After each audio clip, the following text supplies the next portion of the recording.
Assalamualaikum warahmatullahi wabarakatuh.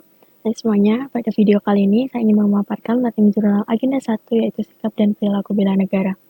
Materi jurnal ini dibuat sebagai salah satu tugas dalam pelatihan dasar CPNS 2025. Sebelumnya izinkan saya memperkenalkan diri, saya Fadilah Istiqomah, merupakan salah satu peserta latihan dasar CPNS 2025 Angkatan 43, kelompok 1, dengan nomor daftar hadir 12, dengan asal instansi saya adalah Badan Meteorologi, Klimatologi, dan Geofisika, atau disingkat menjadi BMKG. Pada agenda pertama, sikap dan perilaku bela negara, kelompok kami didampingi oleh Widya Iswara Bapak Roni Kasmanto. Selama 1 minggu ini, kami mempelajari 3 hal pokok, yaitu yang pertama, wawasan kebangsaan, yang kedua, analisis isu kontemporer, dan yang ketiga adalah kesiapsiagaan bela negara. Wawasan kebangsaan dapat didefinisikan sebagai cara pandang yang dilandasi oleh kesadaran diri sebagai warga negara untuk melihat bangsa dengan berlandaskan UUD 1945, Pancasila, NKRI, dan Bhinneka Tunggal Ika. Pada materi wawasan kebangsaan ini, peserta mempelajari tentang sejarah pergerakan kemerdekaan bangsa Indonesia yang dimulai dari pergerakan Budi Utomo, lalu Sumpah Pemuda, hingga proklamasi atau tercapainya kemerdekaan bangsa Indonesia. Pada materi ini, kami diberikan tugas untuk membuat podcast mengenai visualisasi bangsa yang dapat menggugah rasa cinta terhadap bangsa dan tanah air. Kemudian, pada materi yang kedua ialah analisis isu kontemporer yang merupakan proses untuk mengidentifikasi, memahami, dan mengevaluasi masalah yang terjadi dalam konteks sosial, politik, ekonomi, budaya, dan lingkungan yang relevan pada saat ini. Kehidupan manusia yang sangat dinamis sehingga dapat menimbulkan perubahan lingkungan strategis, dan akhirnya akan berdampak baik positif maupun negatif.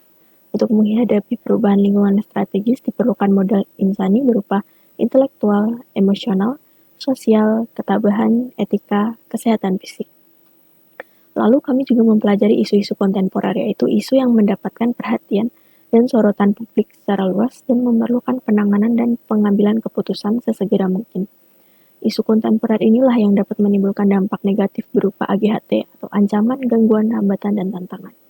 Contoh isu strategis kontemporer adalah ada narkoba, terorisme radikalisme, money laundering, proxy war, mass communication, COVID-19, dan korupsi. Selain itu, kami juga mempelajari mengenai pengelolaan konflik kepentingan. Konflik kepentingan adalah kondisi di mana pejabat pemerintah memiliki kepentingan pribadi untuk menguntungkan diri sendiri atau golongannya yang dapat mempengaruhi netralitas dan kualitas keputusan atau tindakan. Terakhir, pada materi ini kami mempelajari tahap penyelesaian isu, yaitu seperti identifikasi dan deskripsi isu, kemudian memilah isu menggunakan teknik APKL dan USG, lalu menganalisis isu menggunakan diagram fishbone, dan yang keempat adalah alternatif penyelesaian dengan menggunakan tabel rekomendasi. Selama pembelajaran isu kontemporer ini, kami diberi tugas untuk menganalisis isu yang ada di Indonesia. Kelompok kami memilih 3 isu, yaitu tarif dagang Amerika Serikat terhadap ekonomi di Indonesia, kebocoran data pribadi, dan perluasan lahan sawit terhadap iklim di Indonesia.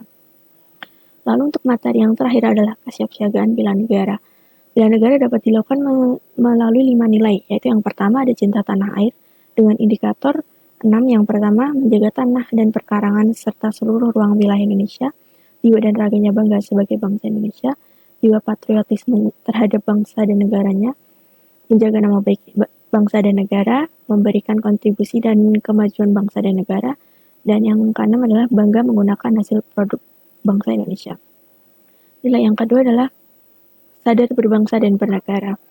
Itu ada berpartisipasi aktif dalam organisasi kemasyarakatan, profesi maupun politik, menjalankan hak dan kewajiban sebagai warga negara sesuai dengan peraturan perundang-undangan yang berlaku, ikut serta dalam pemilihan umum, berpikir, bersikap, dan berbuat yang terbaik bagi bangsa dan negaranya, lalu berpartisipasi menjaga kedaulatan bangsa dan negara. Lalu yang ketiga adalah setia kepada Pancasila sebagai ideologi negara.